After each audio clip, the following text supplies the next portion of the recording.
It's a great privilege to be able to give you access to some of our local resources on this topic. And I want to remind us, really in the spirit of climate, we're all experts, and in fact, I might even suggest none of us are without the kids being here. But I wanted to give you a chance to hear from our panelists a brief introduction of themselves. Because what this really is going to be a question and answer series. What comes next is action, the actions that you can take as you leave today, the actions you can start. The action might just be that you're having a meeting to discuss the actions, or you're going to bring what you've learned here to a person who's in a position to help move things forward. So you may want to rely on this panel to help think about that topic, but they have a wide range of interest and expertise, so I'm going to leave that to you. The other thing I just want to remind us that, today, it's always awkward when you're an educator and a parent, and you can see things as a parent, you can see things as an educator, and so, we want to have the lens of our roles as teachers and administrators and school personnel and et cetera on when we're thinking about, because what we're really trying to do is think from the school out. What does the school do to affect the climate? And all of us are going to have very powerful stories about how climate affected us, our kids personally. And so here, when we're in the position to do something about it, that's the angle we're going to look for. So I'm going to turn to the panelists to introduce themselves. Why don't you start, Anne? I don't really think I need the microphone. Can everyone hear me? You need the microphone. Oh, I do. This is a first. I'm Ann Gilligan, and I work at the Department of Elementary and Secondary Education. And my job is to support and assist school districts, in creating a safe school climate, as oxymoronic as that may sound coming from the State Department of Education. But that is my job, to work with all of you. And my responsibilities under the umbrella of safe school climate are bullying prevention and intervention, social emotional learning, suicide prevention, trauma-sensitive schools, and emergency management planning. But I think a better argument could be made for everything we do in schools, including curriculum and assessment and college and career readiness relates to safe school climate. Hello. Hello. Hello. Well, I'm very excited to be here. My name is Maru Gonzalez. I am from Georgia originally, and I can tell you that nothing like this would have ever happened anywhere in Georgia or near Georgia, unfortunately. So it's a great pleasure and honor to see so many educators being proactive and enthusiastic about cultivating a culture of respect in our schools. So I'm a former school counselor from Georgia originally, as I said. I'm also in the social justice education program. I'm a doctoral student there. But I'm doing school counseling research. My research looks specifically at school counselor advocacy. I'm interested in the experiences of LGBT students specifically, and the experiences of LGBT students across identity groups. So LGBT students tend to get treated sort of as a monolith. And I'm interested in looking at how is the experience of an LGBT student who lives in, Georgia and speaks English as a second language and, is working class. How is her experience different than a gay student, white student in Northampton whose parents, are upper class and Unitarian Universalists? That's sort of what I'm interested in, because there's an important distinction to be made, and that's one that's often overlooked: context, identity. What role does that play? So I operate from a social justice framework. So I view changing school climate as systemic, and I also view advocacy as multi-tiered. So advocacy engagement statement from my experience, and this is my lens, and this is what I garnered through my own advocacy efforts and also by speaking to other school counselors, occurs at an individual, school, and public arena level. So, legislatively, policy, that kind of thing. That's sort of the community policy, public arena level that I'm talking about. And I also co-founded Georgia Safe Schools Coalition, and that was sort of born out of my own experience as a school counselor in Georgia and noticing that there was so much work to be done in terms of policy, in terms of education, etc. And that really started just from working with students and seeing what students' needs were. I mean, I had students come to me, asking me if they were going to go to hell because they were gay, talking about wanting to commit suicide, that sort of thing. And there weren't students, where I taught, teachers didn't know how to handle these sorts of issues, and so it really started there from that need. And then we started a Gay Straight Alliance. We did different things in the community.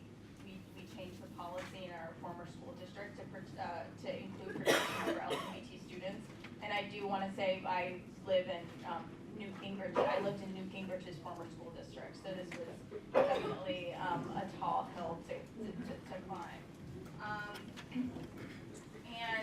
And from there we started Georgia Safe Schools Coalition, which is a statewide organization that aims to create a safer school climate for students regardless of sexual orientation, gender identity, and expression across identity groups, as I said before.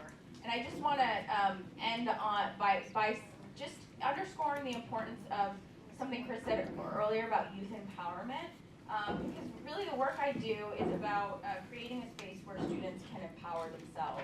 I had one student in particular who, when I first started working as a school counselor, he was perceived to be gay. He did later come out, but he would get picked on all the time. And he noticed that I had a safe space sticker on my door, so he came to me and said, I want to do something. Maybe we can have a GSA, but call it a diversity club or something, because he didn't want to commit to calling it a GSA. He didn't want to be the president. He was sort of this reluctant leader. And we worked together, eventually established a Gay Straight Alliance. And as soon as he started to feel safe in that space, and he started to feel affirmed and supported in that space, he evolved into the most incredible leader. We've since, he worked with me to change the policy in our former school district. We've lobbied together on Capitol Hill, gone to Washington, D.C. and lobbied together for safer schools.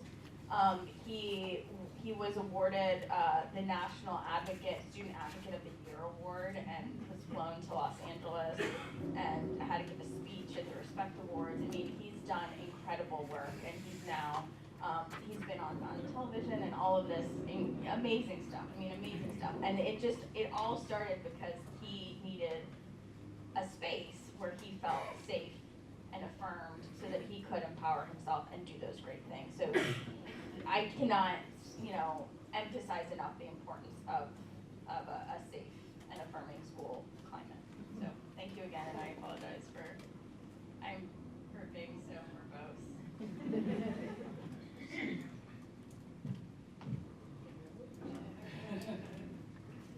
Hi, my name is Charles Hopkins, and I'm Director of Academic Support at Pioneer Valley Performing Arts Charter School.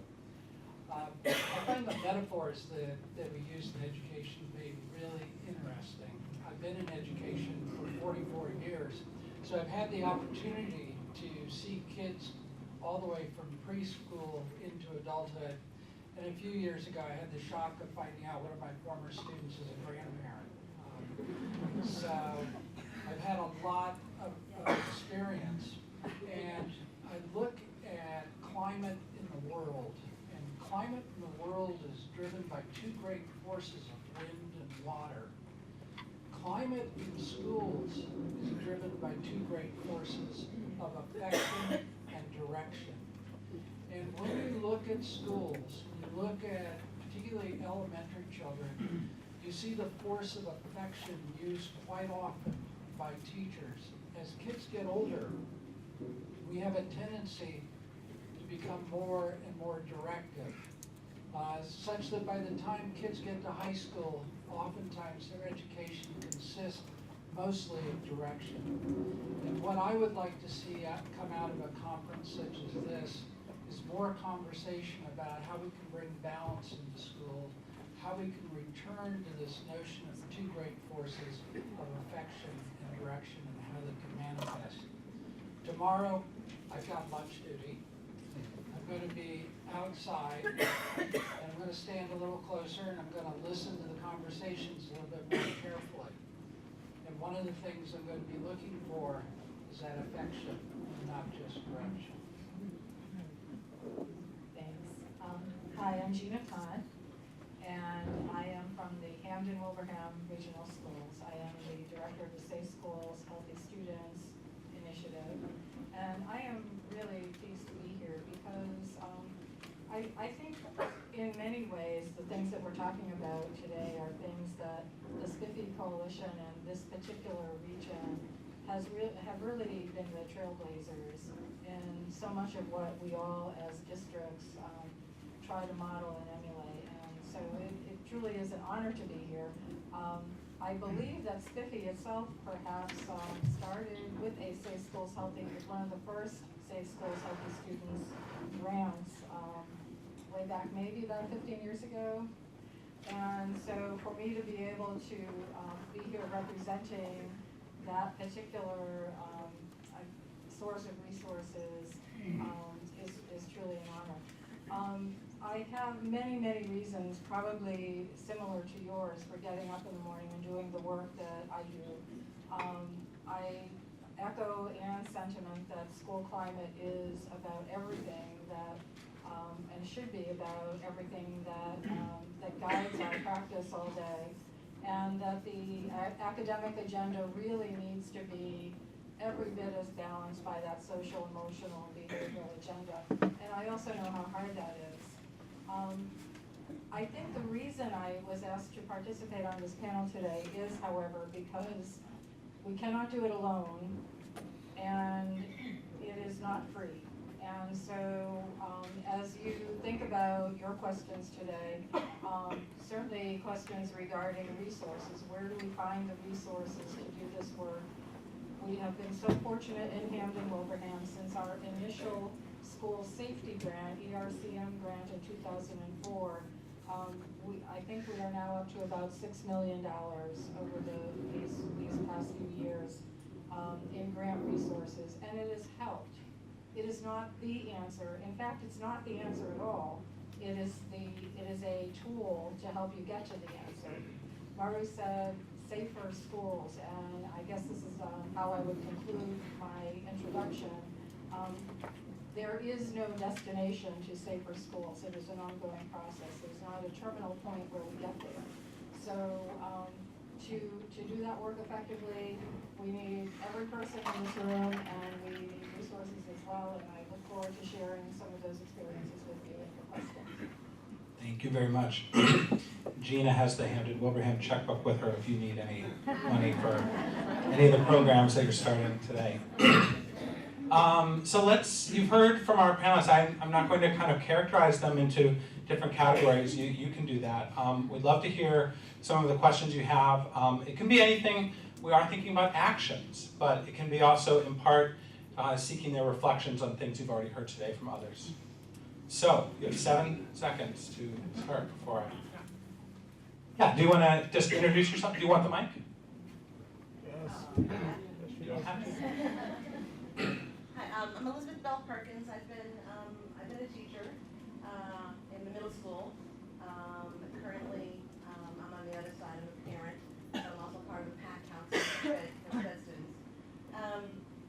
I've talked to my local school administration in the elementary school about why we don't start earlier in elementary school and how can we start earlier in elementary school about appropriate dialogue, elementary age, for the issue that Maru was talking about. Because as soon as it comes up, it's like, oh no, people dive under the desk, and no, they won't. And there's an assumption that the town/parents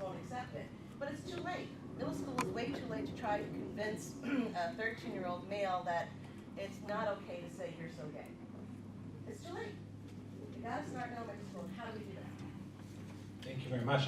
Maybe Maru, I'll ask you to start and just make a side comment referencing something I said before, is that it starts even before then, you know, and it starts at home, you know, when you're playing the game of life, and you say, so, would you like a husband or a wife for your car? You know, in that very nonchalant way that is normalizing. Easy to do in Northampton, harder to do in Georgia, so help us here. Well, actually, Glisten, I don't know if you've heard of Glisten, the Gay Lesbian Straight Education Network. They have a lot of really incredible resources. The vast amount of their research has focused on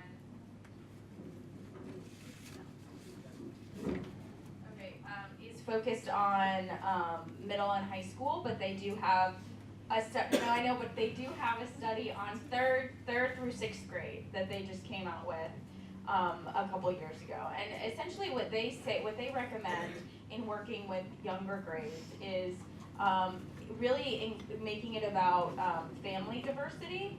So, you know, if you do something to, you know, celebrate Mother's Day, for instance, let's all make cards for our moms. You know, make sure that you're not being heteronormative, that there might be a student in the class with two dads. Incorporate different families, you know, into the curriculum. So if you're reading a book, you know, pull in the book about the dragons, or Heather has two mommies, or something like that. Not in a way that's like, okay, we're gonna learn about, you know, same-sex marriage today, but in a way that normalizes LGBT families, and also gender expression is really big, especially in elementary school. So kids will get picked on because of the way that they're expressing their gender. So a male student, fifth grade student, for instance, who wants to do dance or cheerlead or something that's not perceived masculine, he'll get called gay for that. And so focusing on gender expression, which is really sort of the larger issue there, more so I would say than heterosexism, I think is also important. And there's some really great resources. There's a documentary called Let's Get Real, which touches on those issues, and it's elementary and middle school students talking about being picked on, being bullied for a variety of issues, including their perceived sexual orientation. And then there is also a program by the Anti-Defamation League called No Place for Hate. I'm not sure if you've heard of that either, but they do curriculum for elementary schools. It's complimentary, and they also touch on this issue of gender expression. More so, they don't call it like heterosexism or homophobia, but they touch on the issue of kids getting picked on because they don't fit a particular gender norm. But you're right, it's something that should be addressed sooner. It's difficult navigating.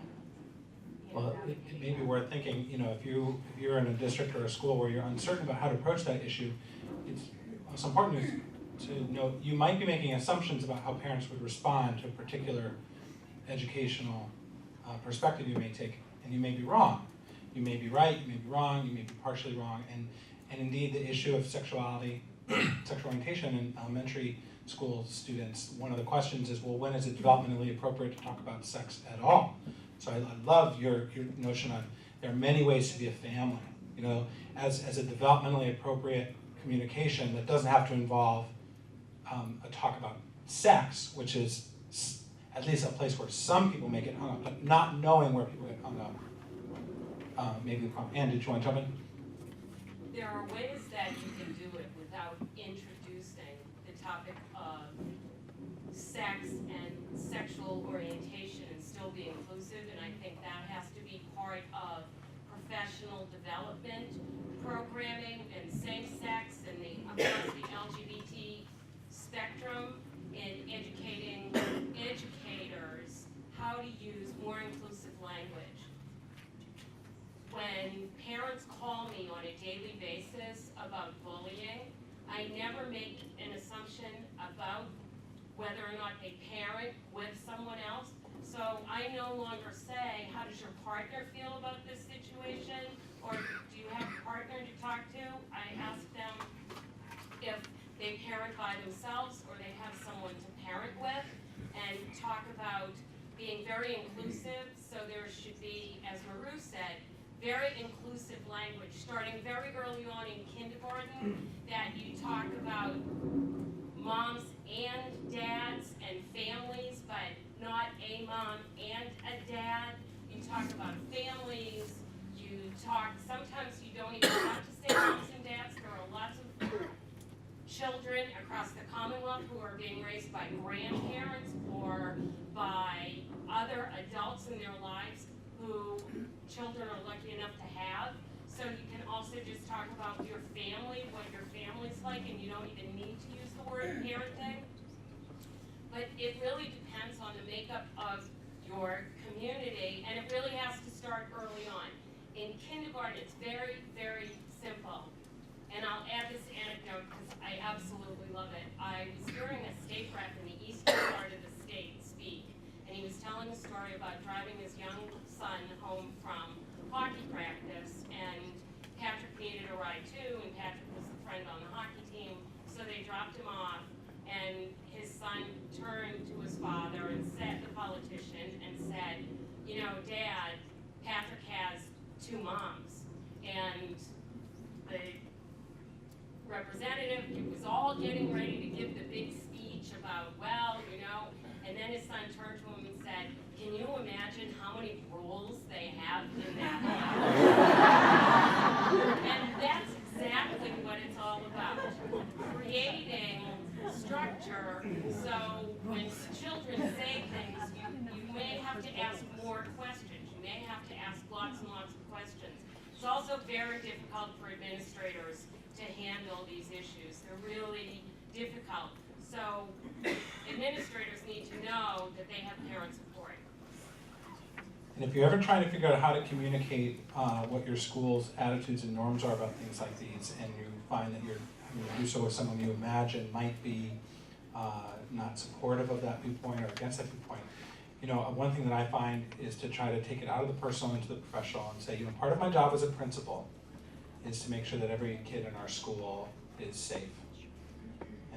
And part of that includes kids who are gay or lesbian, you know, and to really try to say, you know, that as a way of bringing yourself out of a one-on-one conflict around a philosophical issue, bring yourself into like, you know, this is part of my job, and then find ways to have your values be communicated in that fashion. So it's great question to bring up. Let's turn to some others. Yeah. I just want to mention that way I've avoided the whole language about moms and dads, because I just refer to your grown-up. Your grown-up in your house. You know, what does your grown-up have to say? You know, and that way it can be a grandparent, a foster parent, an uncle, an aunt, anybody. That's the way, because I've stumbled into that myself. So that helps. Yeah, way in the back. GSA in middle school or other types of sort of leader-driven activities to promote safety around those issues? I don't know what you think. So, my question is, what do you think about a GSA in middle school? what do you think about starting a Gay Straight Alliance in middle school? I worked with one in high school. I'm not in middle school, and I don't think it could be done the same way. So I'm just wondering about ideas. Yeah, gay straight alliances in middle schools aren't as common, but they certainly exist. There was actually one at Amherst Regional Middle School, and I co-sponsored that actually a couple years ago. So they do exist. The thing about gay straight alliances is that they need to be student initiated. That's part of the Federal Equal Access Act. So you can't just say, oh, you know what this school needs? A gay straight alliance, let me recruit some kids. Like, it has to come from students saying that they want a gay straight alliance. And one of the best ways I found to work with GSAs and similar clubs, because sometimes schools will have like a diversity club or an equality club or a multicultural club that deal with LGBT issues, and that might not be their sole focus, but it will be one of the focuses, is to collaborate with other clubs. I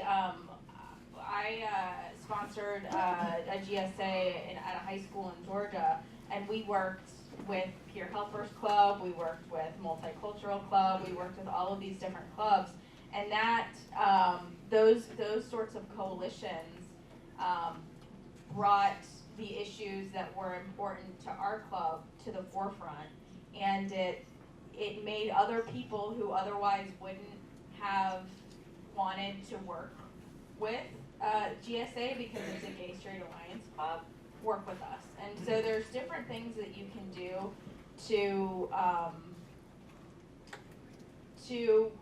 promote the Gay Straight Alliance at your school. And the focus of a Gay Straight Alliance is different, I think, for everyone. For some schools it's more of like an activist club. For other people it's more of a support group.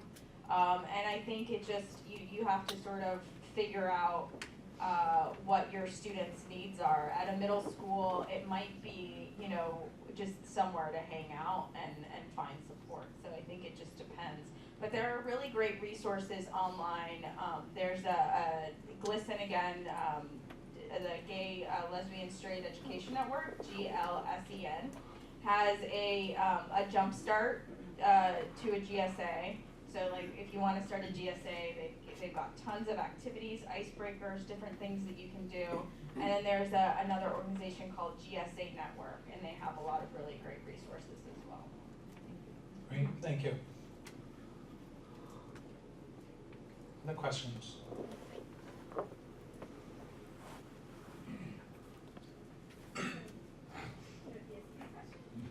Can it be a what? Did you tell people they have to stand up? No, you can stand or sit. It's very egalitarian.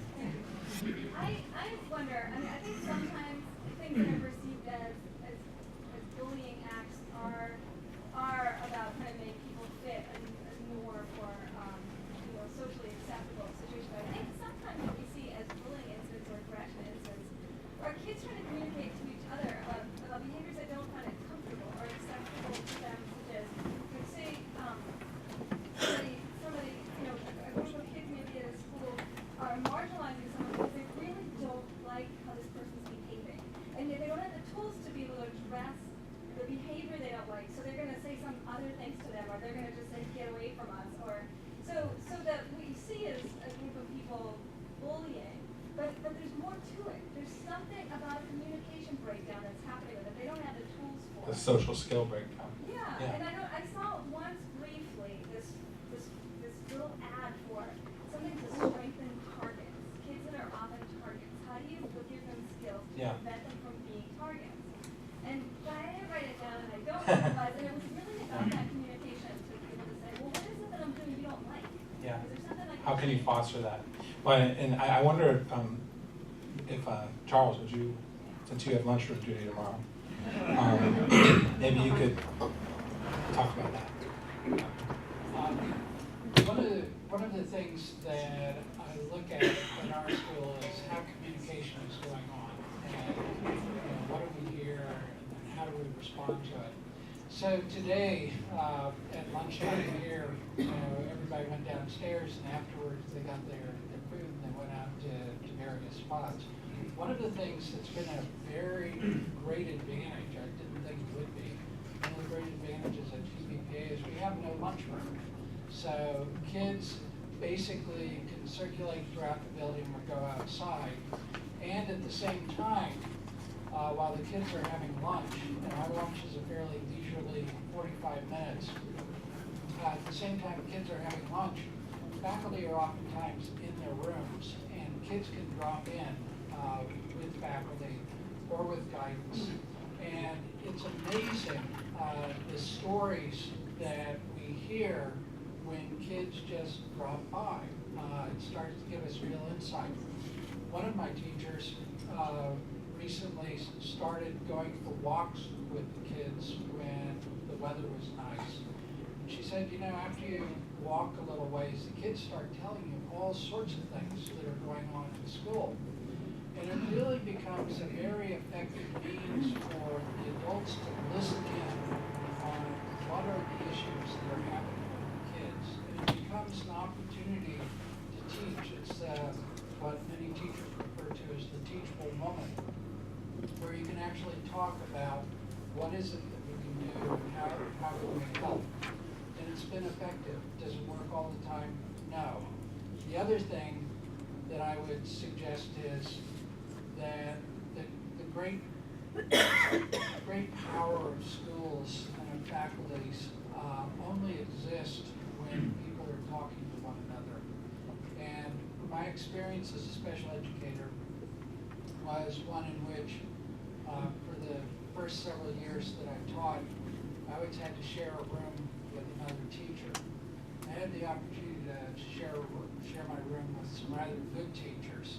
And one of the things that we would regularly do, talk about the events and issues that were occurring with our kids in our classes.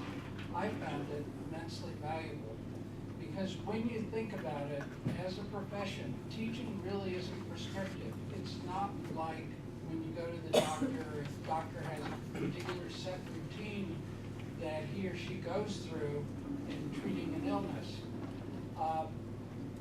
With us, we oftentimes describe a problem, and out of that description, there oftentimes are ideas, such as the grown-ups approach, which fall out. And where I see problems with faculties, where I see problems with bullying that remains kind of undercover, is where communication is broken down.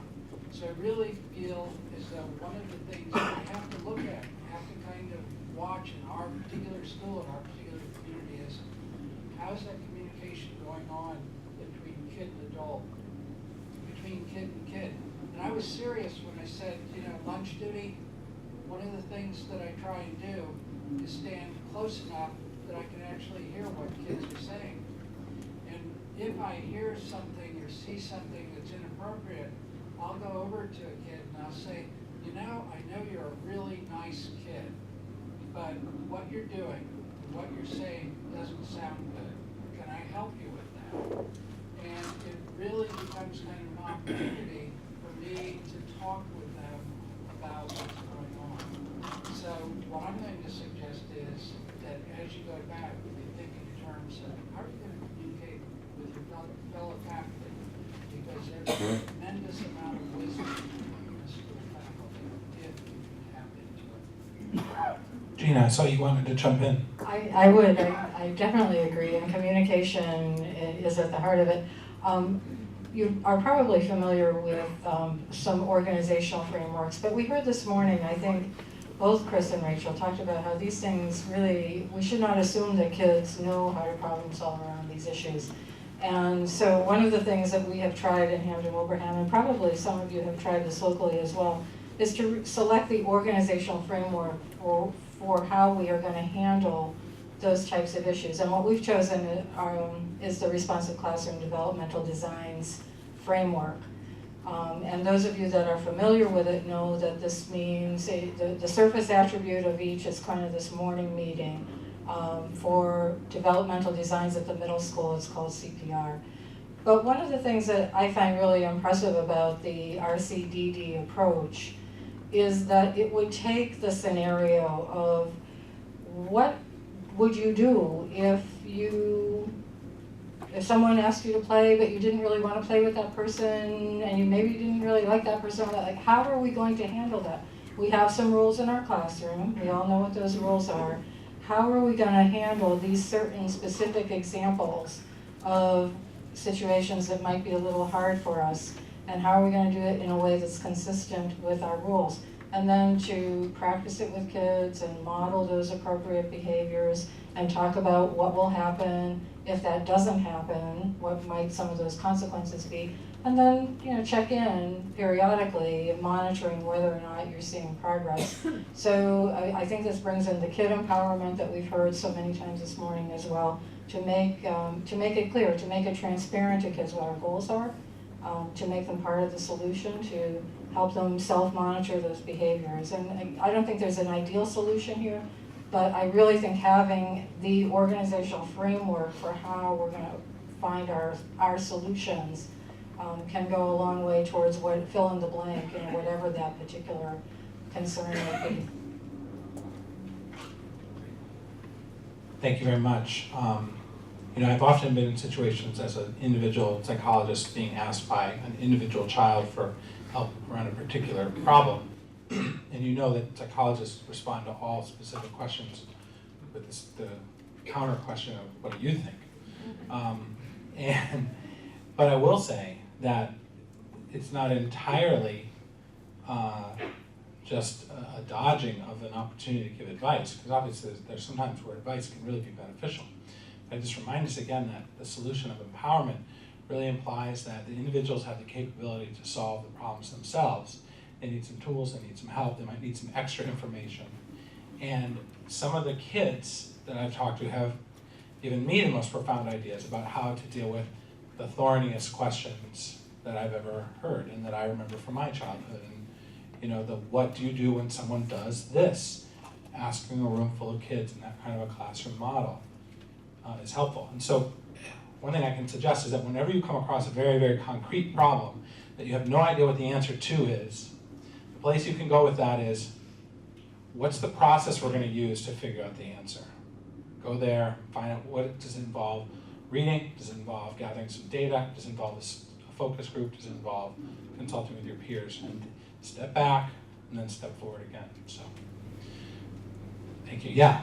Yeah, I'd be interested in hearing from the panel some concrete interventions that we can use at the elementary level to start developing a more positive school climate, and preferably one that doesn't cause much life. So ideas for actual interventions you can use at the elementary school to promote positive school climate that don't cost much. And let me just say, the panel may be able to respond to this, but there may be people in the room who can too. So I'm going to turn to the panel first, and then I'm going to turn back to the room. I'm going to suggest one thing, eye contact. And I'm going to suggest that one of the most powerful things that a teacher can do is simply stand in the doorway as children come in and shake hands with them and look them in the eyes.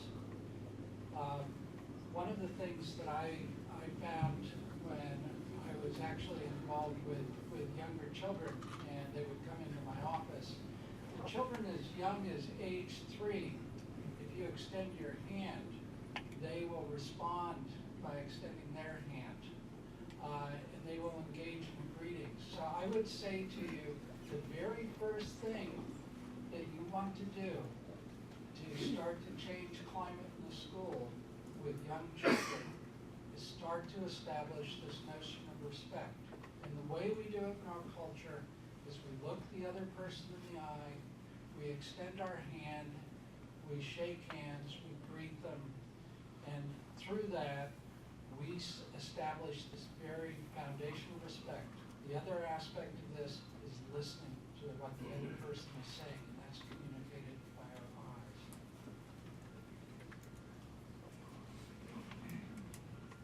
For those of you who started out as early educators, particularly in kindergarten, you know what you do all day long is like trying to hold 30 corks underwater at the same time.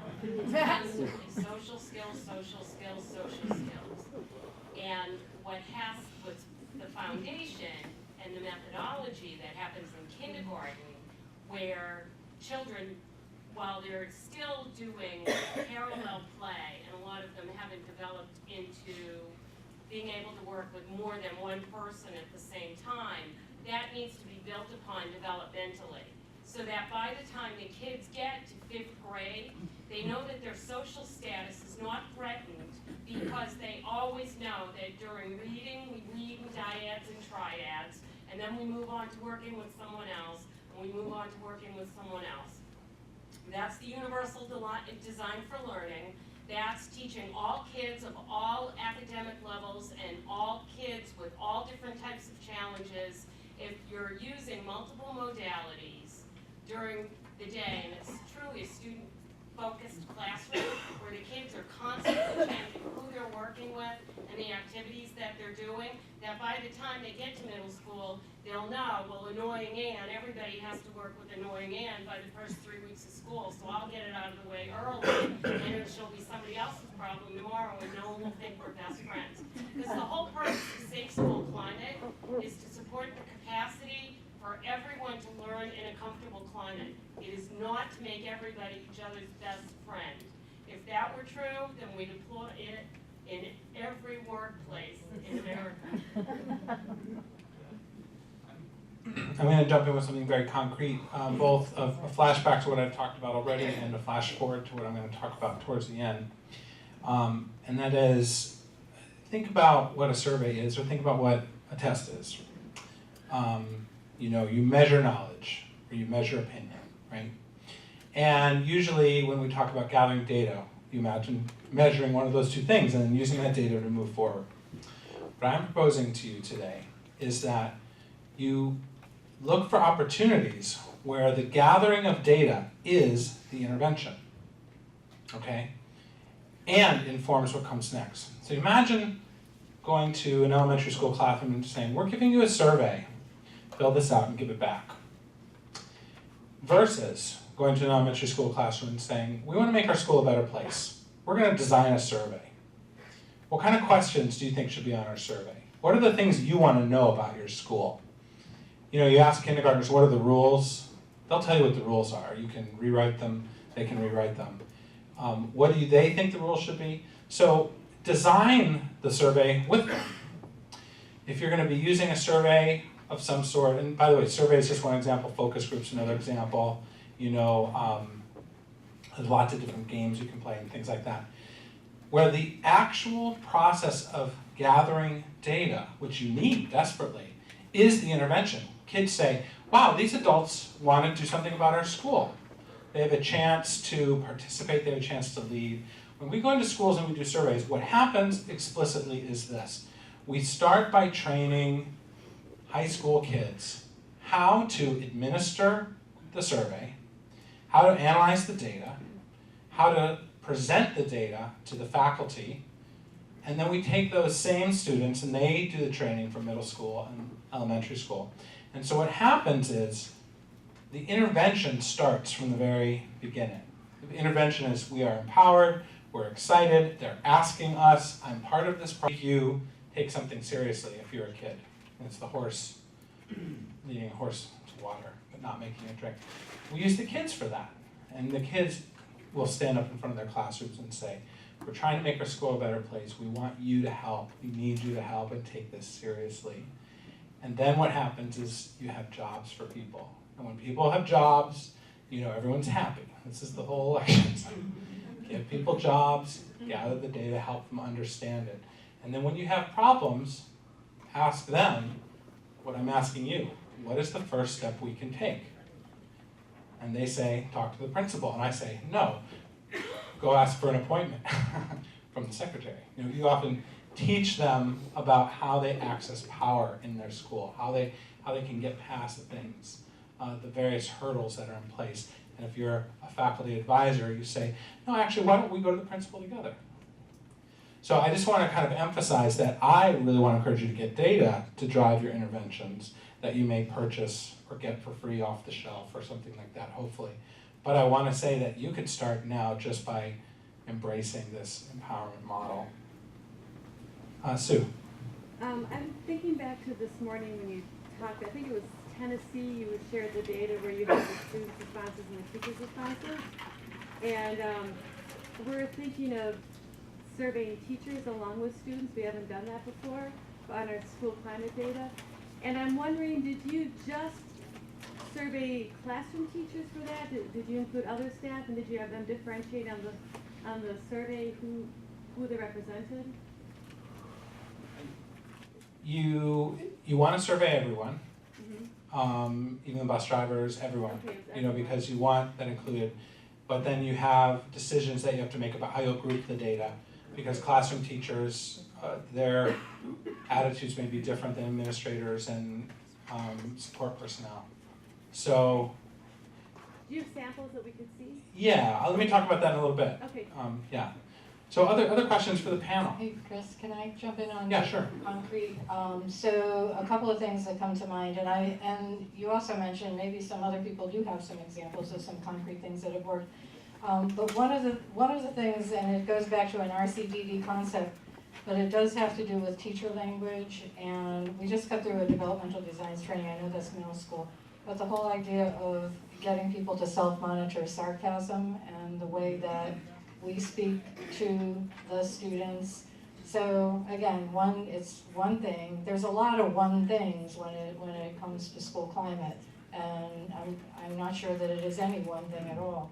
Another example, some folks may have heard this, the invisible mentoring, where you bring a grade level together and you put all the kids' names on the wall, and you ask teachers and other school personnel with little dots to indicate which child they feel like they have more than a passing connection to. So, you know, someone more than, you know, maybe you know by name, but something more than that. And when you look at that wall after that exercise is complete, you basically have in your hands those kids that maybe need a little bit of extra outreach and TLC. So we've actually never done that, but it is an idea that I've heard that has worked with great success. And then to, I think Chris's point about data, to choose maybe one thing. You know, we have a principal who's really been struggling with bus tickets at the elementary level. And what a symptom of all of the things we're talking about, because we've done all these great things all day, and then we put the kids on the bus and all bets are off. So, you know, this was bothersome to her, and we looked at, there's Alveus Peaceful Bus, and there's all kinds of things out there, but she decided she was going to take it into her own hands. They invited bus drivers in. I think sometimes it does help to focus in on that one thing, whatever it is, and problem solve around that, involve the students, collect the data, and then monitor your results, and then see how that would generalize to other similar problems. Did anyone have any contributions to that? Yeah, let's. I just wanted to make a comment. When Rachel was speaking earlier this morning, she was looking for a school that she could use as an example of one that has really good school climate. And I would use my school as an example of that. And it's Hampton Regional High School in West Hampton. And the reason why I say that is I think I like the comments you had at the end where you have to model the behavior that you want to see. And part of my shtick as an assistant principal is I consider myself the deputy mayor. So I walk around all day and go, how you doing? How are you? How's your dog? What's up with your grandmother, your mother, whatever. I also work part-time at a grocery store. I've been doing that for 100 years. And the schools aren't that much different than grocery stores. It's kind of like Cheers. Everybody wants to know your name. Everybody wants great customer service. It's very competitive now. We have charter schools we have to compete with, whatever. So you have to put on your best face, whatever it happens to be. And I think the modeling has to be from us to begin with, as a school administrator, guidance counselors. I heard you say earlier, you know, about being in the cafeteria. I think Charles said that. My belief is, sorry guidance counselors, no offense, but I think guidance counselors should be in the cafeteria every day. They should need to be, sit and talk with kids, find out what they're like. When you tell me you're too busy to meet with kids, they're all there every day, 45 minutes. We don't, sorry, you have 45, we have 20. But still, every day, and you can talk with kids, get to know them, and that's how it works. That's how it starts. But it has to be built on every day. Just a comment. No, that's great. I love it. And you're talking about a strategy that every marketer, every politician knows. If they want to meet their goals of connecting with people, they got to pound the pavement. And good schools, the staff and principals, vice principals, everyone pounds the pavement with their kids when they can. So before I go on to any other questions, yeah. When Rachel said that this morning, I wanted to respond and say that I work with all school districts from Williamstown to Provincetown, and there are superior school climate initiatives going on in every building in the Commonwealth. Every single building.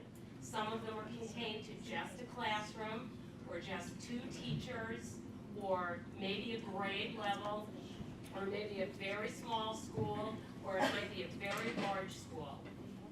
There are, school districts do not get enough credit because there's never an article on the front page of the newspaper saying what a great job this school district is doing. So you need to walk away and say, you're doing some things well and all of us can be better at it.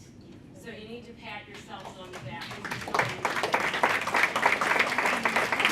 We want to catch ourselves being good, right?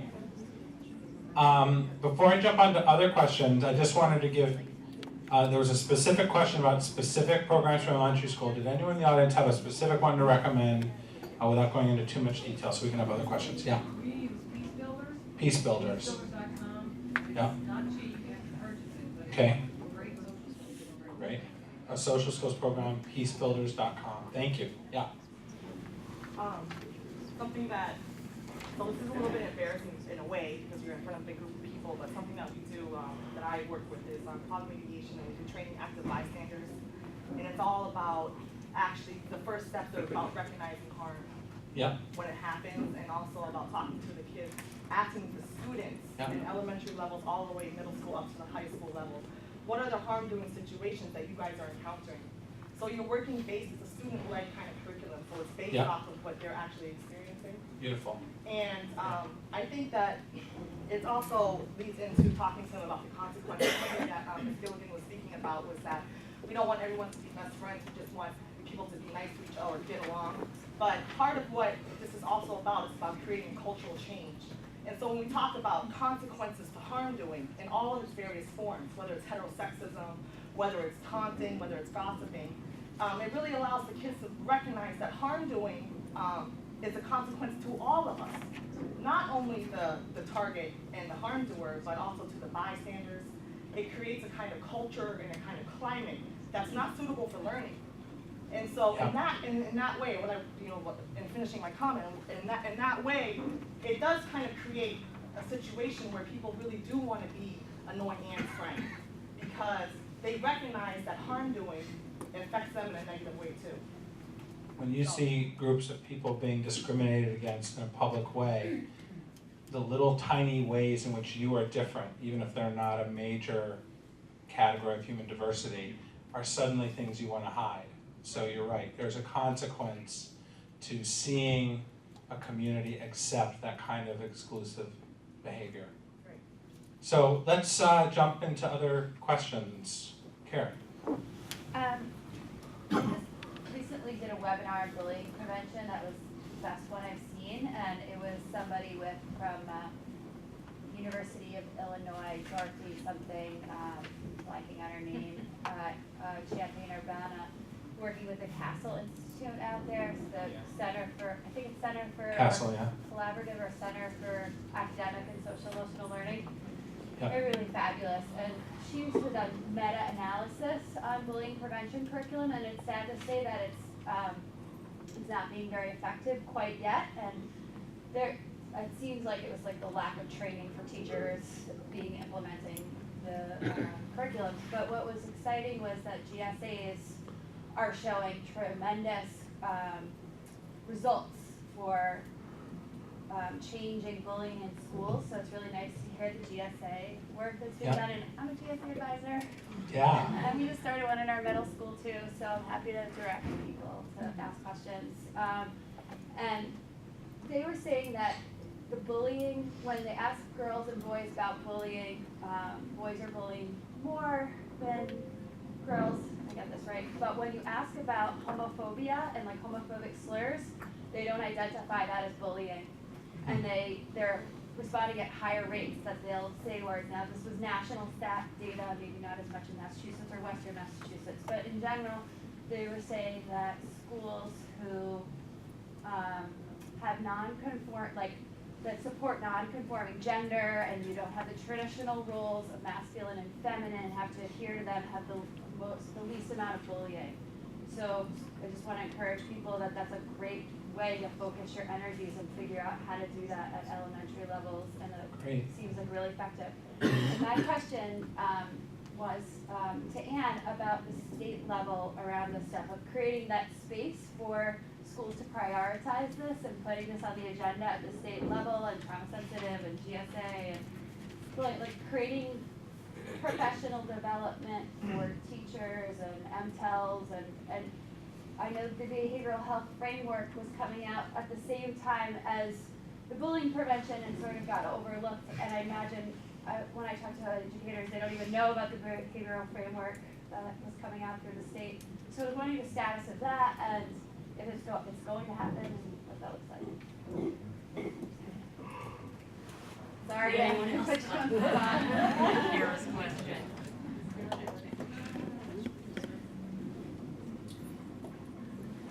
The real problem is mandates and money.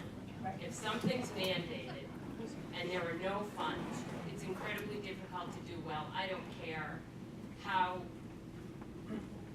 comprehensive your program is. You do need money. That being said, you really need to look at, since teacher evaluation, college and career readiness are the issues that are forefront from the top down, no matter where you work. You want to tie yourselves to that. So for your own teacher objectives, those of you who work on creating safe school climate, that's how kids become college and career ready.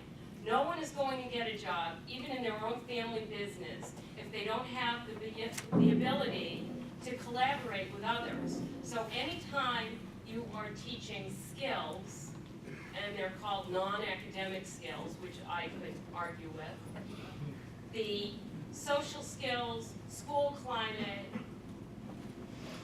all of the things that Maru talked about, when you work on all of those initiatives of teaching kids how to use I statements, how to work with others, even though we don't look exactly alike, and we're not from the same background, and we certainly didn't pass MCAS each time it came around. What you can do is tie everything back to how you are contributing to college and career readiness, what your goals are as an educator, and what you have to write down for your goals and objectives under your own professional development requirements. And work with your administrators, because they're the ones who sign off, so that everyone, because if I teach AP Chem, I should still have some role in creating a safe school climate and supporting skills. I may not be the primary educator, but I still have a role where I'm not sarcastic or embarrassing kids in class if they're not doing well. That's a negative school climate, and I'm contributing to it if I do that, if I teach in that way.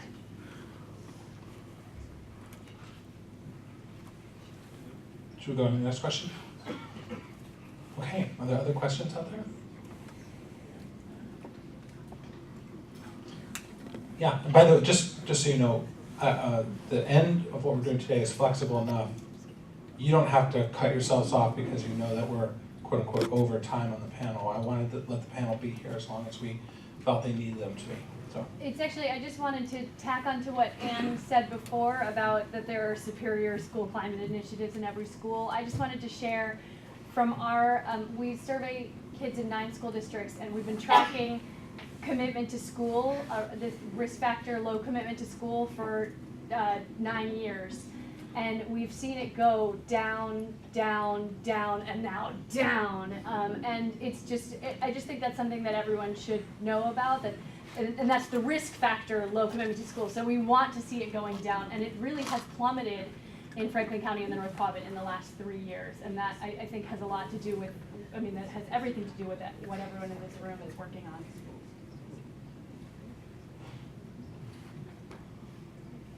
thank you. Thank you. Yeah, back there. Folks are talking about how much money it takes, and I guess I'm sitting here struggling with the fact that I know it's work that we need to do. I'm a vice principal in the school building, no duh, but it's yet another taking a social ill and putting it back into the public education and say you fix it when we screwed it up in the first place. I think we live in a climate, you know, the world, the bullying, and now that we're so internationalized through these wires that everyone can share a cultural experience around all our ills, and we're being asked to fix the same things that were broken when we walked into the building. And that you don't need money to fix being nice. I mean, so it's, you know, it's the unfunded mandate to make sure you're actually treating each other nicely, which should have started a long time ago, on top of the fact that, yes, it's going to take money now to retrain our entire teaching cohort how to teach differently. And that if there's a struggle as an administrator, I trust my young people more than I trust my adults. Sorry, adults, but I trust my young people more than I trust the adults around change. I think you describe a frustration that's probably shared, you know.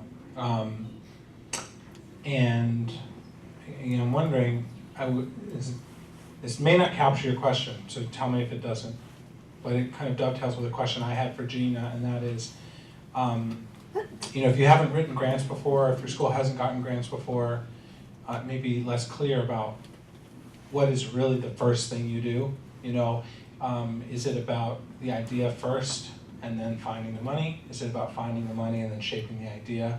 You know, and you know, it's something we all face. And so I appreciate the bigger, possibly unsolvable, hopefully not unsolvable, but hard to solve problem of societal problems getting dumped on our laps. And then the pressure and sometimes blame we get as educators for not fixing it. But I wonder if we could take a stab at the question first by maybe Gina talking about the steps that come before you have a $6 million grant for such and such. Boy, $6 million for one thing would be great, huh?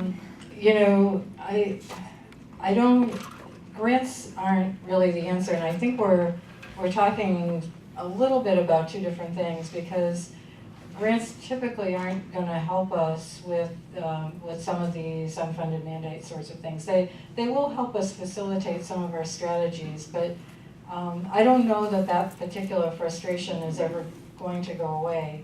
I also don't know, you know, I've been to a lot of retirement parties lately. I'm very jealous about that. I've gone only as a guest. And, you know, I've yet to be at the retirement party where somebody stands up there and says, you know, in 30 years the profession looks exactly like it did when I started. So I think that it is the nature of our business to be constantly in that state of change. You are right, children are way more adaptable to it, but it does go with the territory. I think a lot of our efforts right now in our teacher education has to do with as much helping them cope with the inevitability of change as responding to the changes themselves. When I was talking to Chris at lunch, I had written some notes about strategies that help make this stuff happen. And grant seeking, it was a list of 7 things, and grant seeking was number 7. Some of our best strategies have come from the grants that we have not received, because what has happened is that we've had processes where we've sat down as colleagues around some collective problem solving. What is it that we're trying to do? What are the resources that we need to get there? And then when the grant doesn't come, to go back to that table and say, who are our partners that can maybe help us with that when those resources are not available? I really do think that it's, when you are thinking about grant seeking, I know that there are some districts that use grant writers. That's not our approach in Hampden-Wilbraham. We kind of take we take it in reverse. We think about where we want to be first, and then we look for those resources or grants that might be able to help us get there. I think that you really need to start with a clear vision. It does go back to your vision and your strategic plan. Everything should be tethered to that and as consistent as possible.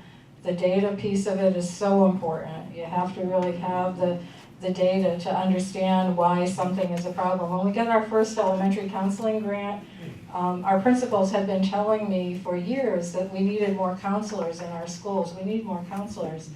And then there was an opportunity to write a grant for elementary counselors. And I said, I can't tell them we need more counselors. That's not going to be justification. How do you know that you need more counselors? What is it that you look at from the vantage point of your desk that tells you? And how can we write that down? How can we capture it and quantify it? Higher education partner. Some of my partners are in this room right now, and I'm not going to mention them by name because then everybody will crowd them at the end. But there are people that are not at your table right now that you probably want to have there, whether they are youth serving agencies in your community. Actually, I take that back. Spiffy is all about that. So you guys probably already know who's at your table. We've actually tried to rip off Spiffy and Hampden-Wilbraham and try to get what you've got going. I don't think that answers your question because I think it is a different question. but I think we always have to be thinking along the lines of creative use of resources. Money doesn't hurt, believe me. It definitely promotes the initiatives, but it's not a starting point. You gotta find out who's on your team too, you know, and the really funny phenomenon, I'm sure you've observed it, but if you go on Facebook and you look at Cascade dishwasher detergent, you'll see that they have like 45,000 fans, people who post on the Cascade page saying, "I love Cascade, it cleaned my plate." And I wonder who these people are. Well, it turns out actually that these people are the low-hanging fruit for marketers. There are people who go to the back of a baking soda box and call the comments phone number. It's a particular type of person. It's known it's known in marketing as like an information home or a maven, so to speak. Somebody who actually is involved in disseminating things and getting ideas. They're interested. They just go out there and do that. And one of the things you can do in your school if you have a problem, like an unfunded mandate or something that you don't know what to do with, is find out who are your natural volunteer allies. And it might be as simple as a sign, who would like to come and talk about X? And the people who show up are the ones who are going to work for free to get the action going that you need to be able to write your grant, saying we did this and now we want to do that. So I just want to say, you can leverage the different universities' resources. I mean, we live in the Pioneer Valley. There are a lot of universities within close proximity, and a lot of education departments who are willing to come in, to your school and implement some sort of program at no cost. So it's important to sort of know who those folks are and be willing to leverage those resources because they're out there.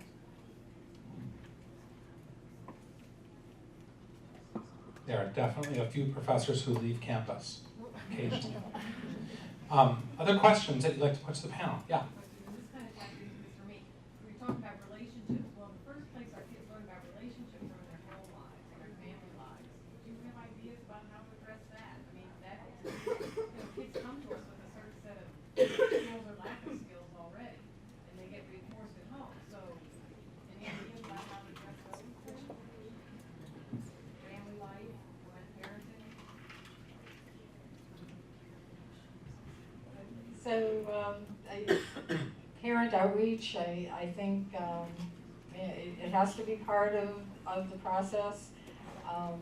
I know we talk about the fact that when we run these evening presentations and things, it's the parents who maybe don't need it that show up.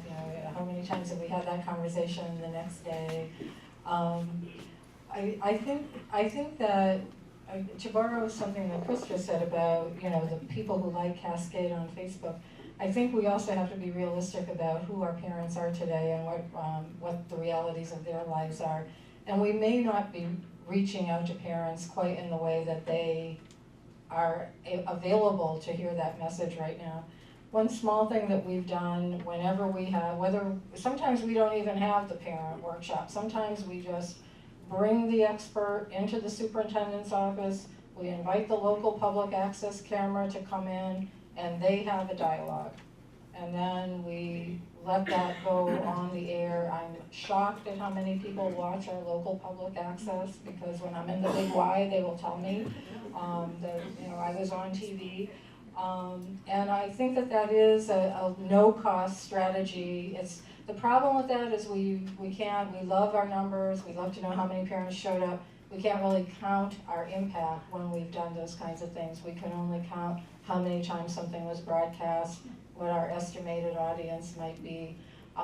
We are right now in the process of transforming our website to make it more interactive. I think some of you have excellent examples of websites that are already there. But I think the reality is that we have to, if our methods of reaching out to parents aren't working, we have to think about who our parents are and what their needs are. And maybe this is where we borrow another one of Chris's ideas and we get those focus groups in and we say, what's the best way for you to get this information? What might be standing in your way of supporting us in this particular effort, and then be ready to listen to the answers, because sometimes it's not what we think it's going to be. Tom, will you talk about the parent series in Apple Royalston, and they did a workshop, first workshop of the year, 120 people showed up, parents. And it's a whole series.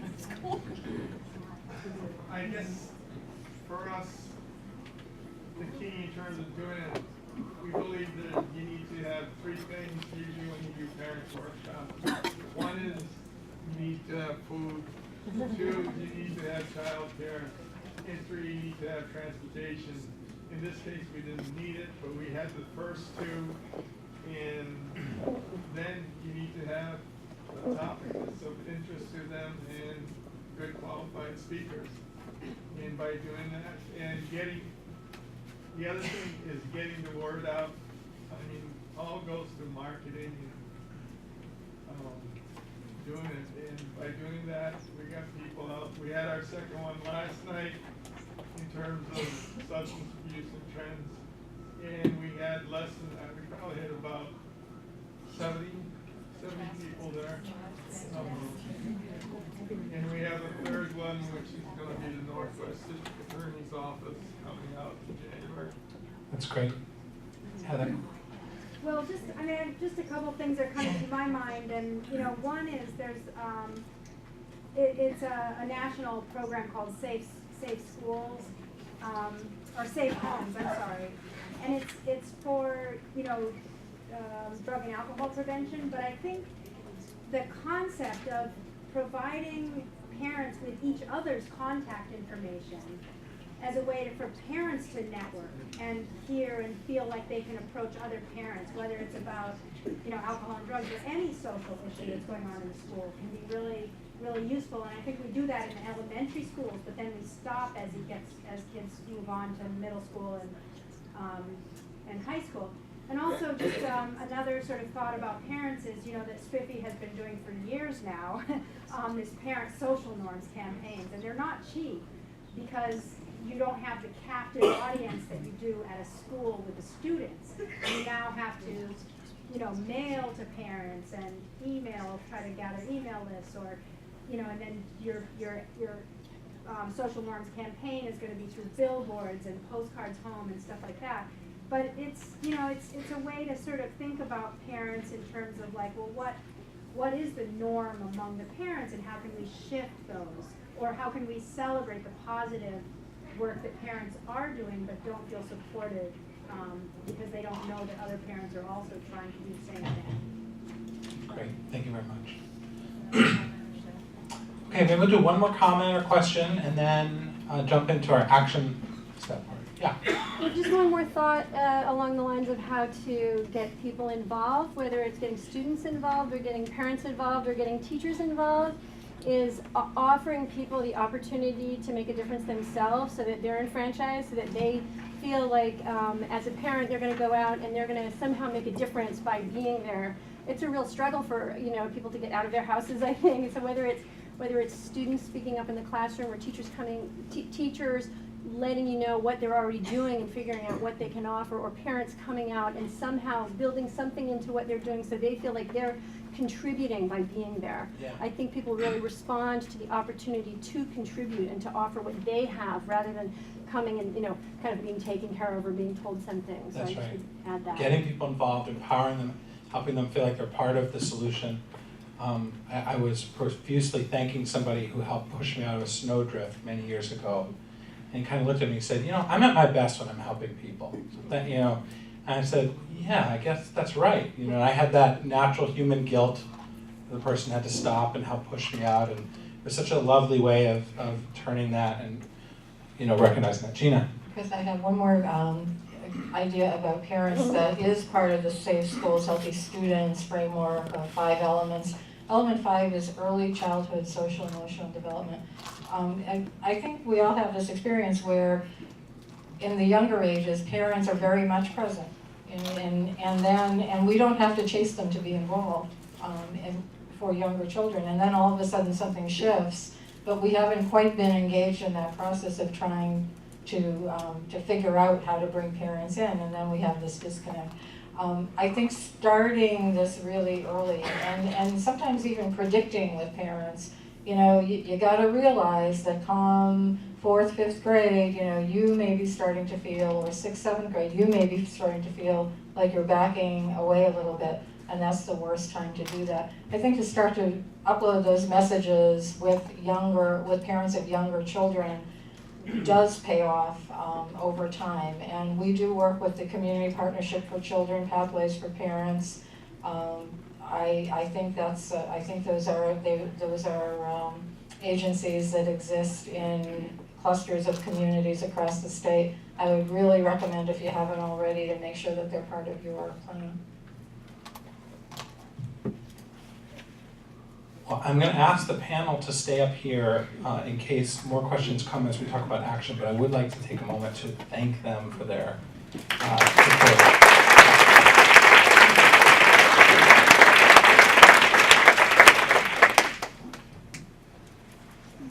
I'm sure I speak for all of them that they would be happy to talk to you, if not right after, because they may be going at some point in the future about other ideas they have. So I wanted to make sure that we ended on some action steps, and I'm going to ask you to get back in your groups again in a minute. But I wanted to just kind of bookend and give you some thoughts on what makes a good student leader.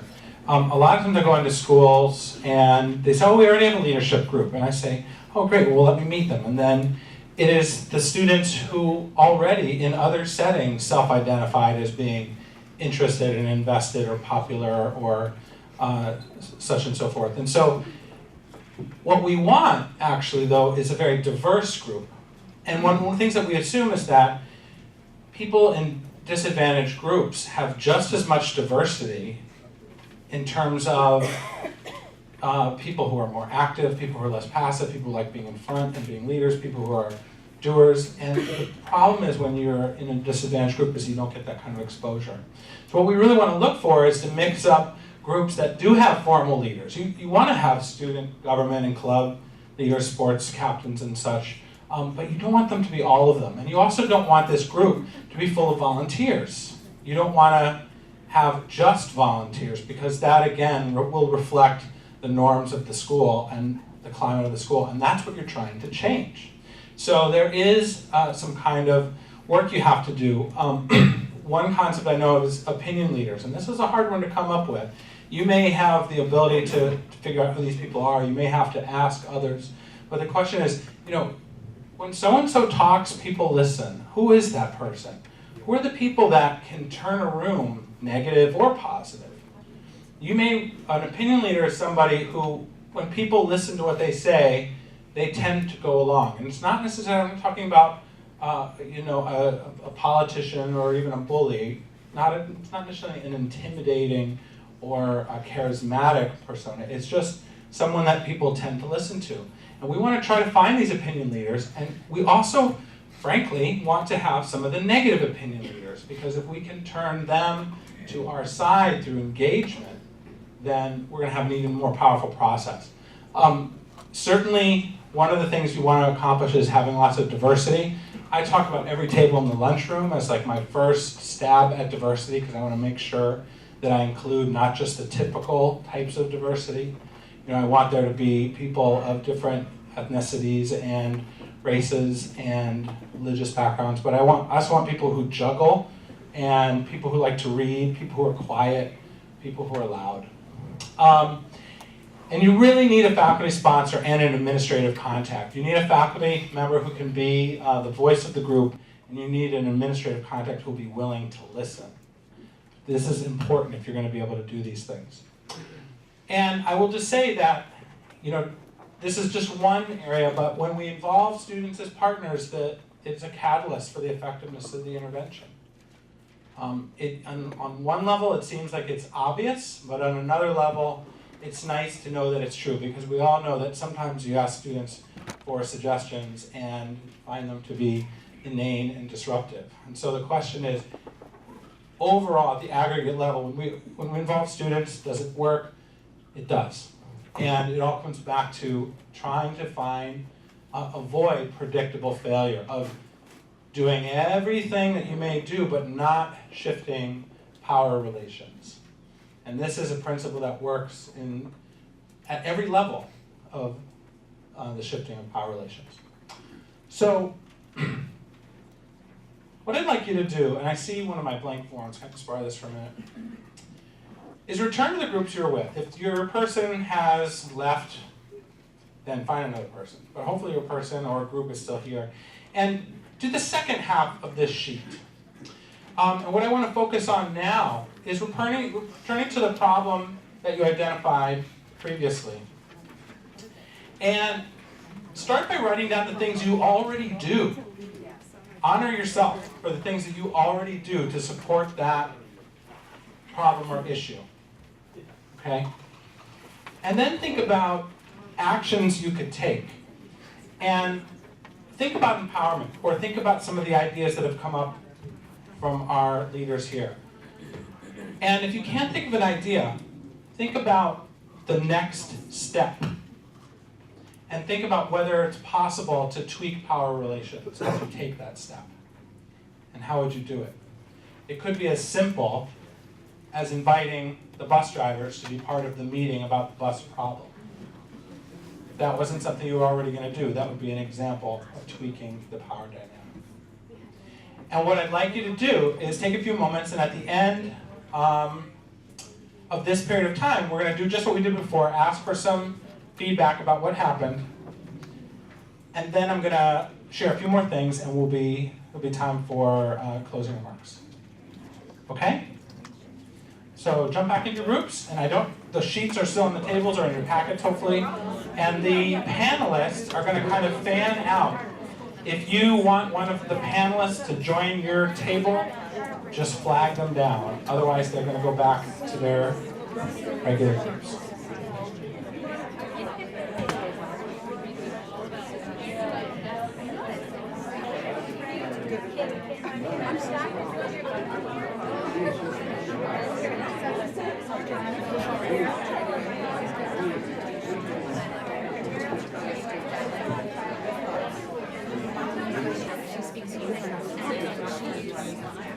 But I wanted to just see if anyone had any particular ideas or interests that they wanted to share with the whole group. I realized that people have started to leave, so before the rest of us leave, is there anything that came up in your group that you just wanted to share?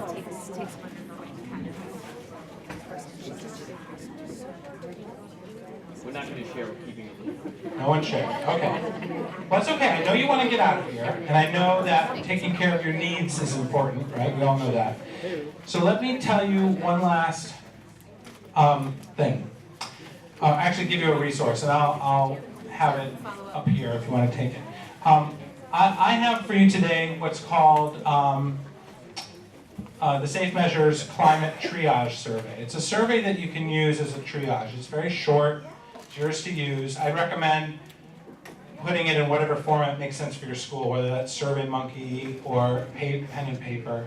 The key is anonymity. But take it and use it. It will give you it's a good opportunity to see what a climate survey looks like. It covers the bases. It may be something that you could use in a focus group. It may be the first crack of what you're going to take on. But as these ideas, I'm sorry, my computer's down here now, so I have to. As your ideas move forward, I just want to remind you about all the resources you had today and encourage you to be in touch. That a survey like this may help you think about your capacity for taking next steps. So, with that in mind, I just want to thank you for your time and your attention. I really appreciate being here and speaking in front of my Western Mass colleagues. Thank you so much for coming.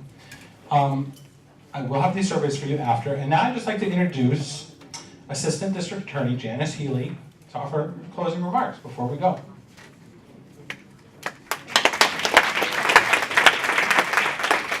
Hi everyone, I'm actually not going to be giving closing remarks. I just wanted to thank you very much for coming. I'm the Deputy DA for the Northwestern DA's office, and I oversee all of the programming and education that is done through the DA's office. I especially want to thank Chris Overtree for his expert guidance to all of us throughout the day, and to all the great panelists. But most especially, I want to thank you for coming, taking the time out of your day to come here and spend the day with us. I hope that you've been able to take away some concrete ideas for improving your school climate.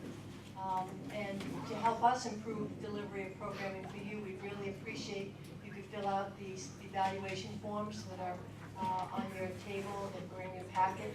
And also the CEUs for everybody are at the table on your way out of the registration table. So pick those up on your way out. Thank you again.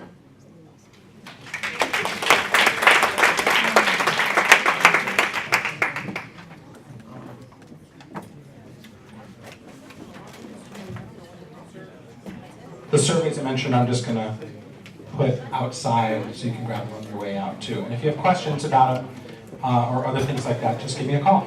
Okay, thanks.